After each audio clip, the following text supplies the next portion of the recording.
దశలో మనకి court hearing లో కనపడ్డది భరత్. ఓకే, ప్రకాష్ గారు నమస్తే భరత్ గారు. నమస్కారం. ట్రావెల్ లో ఉన్నా, అందుకే విన్నారా? అడ్వకేట్ శరత్ గారు కోర్టులో ఉండి మనకు మొత్తం ఎక్స్ప్లెయిన్ చేశారు ఇవాళ జరిగింది మొత్తం. ముందుగా శరత్ నేనేమన్నా అంటే విన్ సిచ్యువేషన్, కేసు డిస్మిస్ చేయలేదు, స్టే ఇవ్వలేదు, కేసు డిస్మిస్ చేయలేదు కాబట్టి విన్ సిచ్యువేషన్ నేనన్నా. శరత్ గారేమో నైతిక విజయం కేసీఆర్దే అని ఆయన అంటున్నారు. అంటే ఇప్పుడు వారు శరత్ గారితో ఇది నా మొదటి ఇంటరాక్షన్ అనుకుంటాను. నేను ఇంతమంది కలవలేదు, అదే ఎప్పుడు కలుసుకోలేదు. మీడియాలో మేధావులు, తెలంగాణ మేధావులు మీడియాలో కూడా ఎవరు మీలాంటి వాళ్ళు ఇప్పటిదాకా కలపలేదు.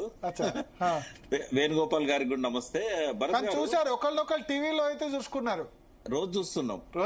ఆయన విశ్లేషణ మీరు, మీ విశ్లేషణ ఆయన, అంతేనా? Very high esteem.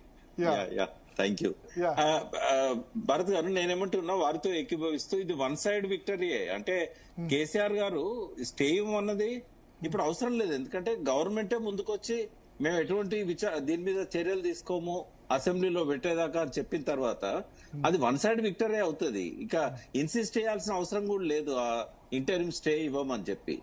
కాబట్టి అది ఖచ్చితంగా కేసీఆర్ గారికి నైతిక విజయం. వారు చెప్పిన దాంతో అన్ని విషయాలతో నేను పూర్తిగా ఏకీభవిస్తున్నా. అయితే నాకు కొంత ఇన్సైట్స్, అంటే శరత్ గారు మీరు చెప్పాలి, ఘోష్ గారు నాతో చాలాసేపు చిట్ చాట్ చేశారు. ఆ విషయాలు నేను చెప్పొచ్చు కదా? ఇప్పుడు చెప్పొచ్చు, బ్రహ్మాండంగా చెప్పొచ్చు. Now see commission of enquiry అంటే nothing but information gathering machine, that's all, అంతే. ఎక్కడెక్కడ ఏం ఎవిడెన్స్ ఉంది అనే దాన్ని గ్యాదర్ చేయడానికి వాడబడేటువంటి ఒక సాధనం తప్ప దానికి పెద్ద లీగల్ శాంక్టిటీ లేదు, దానికి స్టేటస్ ఆఫ్ ఎ కోర్టు లేదు, ఏది లేదు. And more after submitting the report the commission has become functions of కమిషనే కాదు అది. వాళ్ళు అంటే కమిషన్స్ ఆఫ్ ఎంక్వైరీ యాక్ట్ కింద చేసినారు కాబట్టి it will be treated as a commission. But legal parlance లో it's equality is that of a fact finding committee as is comparable in service jurisprudence. అయితే ఆ దానికి అంత శాంక్టిటీ లేదు. అంటే మీరు వాళ్ళు మీతో చర్చించి కానీ మీరు వాళ్ళతో చర్చించి కానీ చెప్పడం వల్ల కోర్టు ధిక్కార చట్టం పరిధిలో గాని ఇతరత్రం గాని మీరు రారు. అండ్ మోర్ ఓవర్ వాస్తవం చెప్పడము మీ మారల్ రెస్పాన్సిబిలిటీ, చెప్పకపోవడమే దుర్మార్గం. ఓకే ఓకే ప్రకాష్ గారు, చాలా విషయాలు స్టే కాకుండా ఏం ఎక్స్పెక్ట్ చేశారు? నేను వారు అడిగింది కూడా ఏంటంటే, ఈ విచారణ ఏదైతే పూర్తిగా, అంటే మాకు కనీసం కాపీ కూడా రాలేదు, మా మీద అనవసరంగా నోరు వారేసుకుంటున్నారు, ఇష్టం వచ్చినట్టు మాట్లాడుతున్నారు, ఈ అసలు అసెంబ్లీలో పెట్టకుండానే మా మీద చర్య తీసుకోవడానికి వాళ్ళు ప్రయత్నిస్తున్నారు, ఇటువంటి వాటన్నిటిని స్టే చేయమని అడిగారు. ప్రభుత్వమే స్పష్టంగా చెప్పింది, మేము ఎటువంటి చర్య తీసుకోము, అసెంబ్లీలో పెట్టిన తర్వాతనే ఆలోచిస్తామని. ఇంకోటి ఏంటంటే, అసెంబ్లీ ఇన్వాల్వ్ అయింది కాబట్టి ఇక్కడ కోర్టు ఇష్టం వచ్చినట్టుగా స్టేలు ఇవ్వదండి. అసెంబ్లీలో మేము పెడతామన్న తర్వాత కోర్టు దాన్ని ఎట్లా అడ్డుకుంటుందో అడ్డుకోవడానికి లేదు. కాబట్టి ఇక్కడ ఒక విషయం చెప్తాను నేను. ఫస్ట్ టైం ఘోష్ గారు నాకు ఒక అడ్వకేట్ సపోర్ట్ కావాలి, నీళ్ళ గురించి తెలిసిన వాళ్ళు అని అడిగారు. అడిగినప్పుడు ఆఫ్ ది రికార్డ్ నేను వెళ్ళాను వారి దగ్గరికి. ఎందుకంటే అడ్వకేట్ గా నీళ్ళ గురించి తెలిసిన వ్యక్తిగా ఆ డిపార్ట్మెంట్ నన్నే గుర్తించి ఎక్స్ చైర్మన్ అని కాకుండా నేను ఆయన పిలవడంతో నేను వెళ్ళడం జరిగింది. ఆ వెళ్ళినప్పుడు ఆయన నాతో చాలా విషయాలు చాలా డీప్ గా కూడా మాట్లాడారు. ఫస్ట్ వారు చెప్పింది ఏంటంటే, నేను అడిగాను, సార్ ఇది చాలా జటిలమైన సబ్జెక్ట్ కదా, ఇటువంటి జటిలమైన సబ్జెక్టును మీరు ఎట్లా అర్థం చేసుకోగలుగుతారు? ఇది మేధావులకు కూడా అర్థం కాదు, ఇంజనీరింగ్ బ్యాక్గ్రౌండ్ ఉండాలి దీన్ని అర్థం చేసుకోవాలంటే, లేదంటే బాగా స్టడీ చేసి ఉండాలి, ఇది మీకు ఒక పెద్ద పరీక్ష అని చెప్పాను. వారన్న మాట ఏంటంటే, నాకు నన్ను ఇక్కడ కమిషన్ గా వేయాలని చెప్పి నిర్ణయం తీసుకునే ముందే నాకు ఇది తెలియని సబ్జెక్టు, నేను రానని చెప్పాను అని అన్నారు.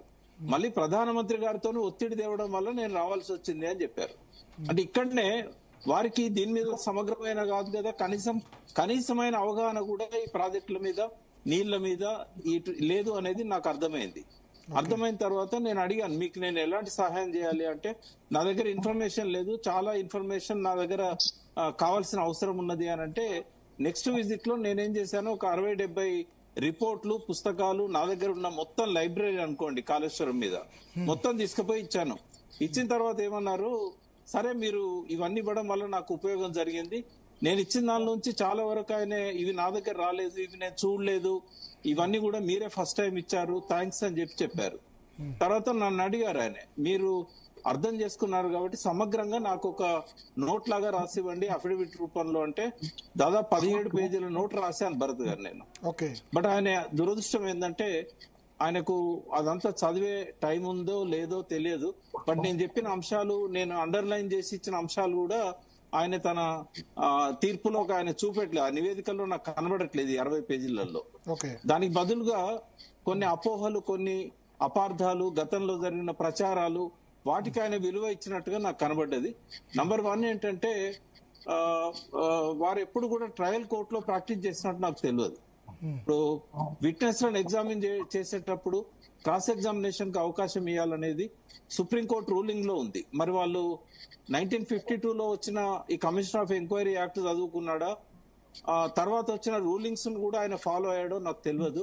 బట్ కొన్ని కేసులలో అద్వానీ కేసు కావచ్చు, అద్వానీ కేసులో కావచ్చు, కిరణ్ బేడి కేసులో కావచ్చు, ఇంకా కొన్ని కేసులు ఏవైతే ఇప్పుడు ప్రస్తావనకు వస్తున్నాయో కేసీఆర్ గారు ఇవాళ హైకోర్టు ముందు ఉంచారో ఆ కేసులలో స్పష్టమైన రూలింగ్స్ ఉన్నాయి.